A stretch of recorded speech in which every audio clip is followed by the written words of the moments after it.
अब आप किसी भी वीडियो को 4K HDR में CapCut में कन्वर्ट कर सकते हो, बस कुछ ही सेकंडों में, कुछ इस तरह से।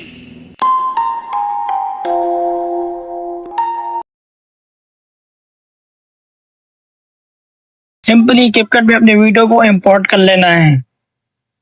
इसके बाद अपने वीडियो पर क्लिक कर देना है। ऐसे थोड़ा नीचे की तरफ स्क्रॉल कर देना है। यहाँ से एडजस्ट पर क्लिक कर लेना है। यहाँ से वीडियो क्वालिटी पर क्लिक कर देना है। यहाँ से एनहेंस को ऑटो एनहेंस पर क्लिक कर देना है। यहाँ से एडजस्ट पर क्लिक कर देना है। यहाँ से एडजस्ट को 100 पे कर देना है। यहाँ से फिल्टर पर क्लिक कर देना है। यहाँ से जो ग्लो वाला इफेक्ट है इसको 100 पे कर देना है।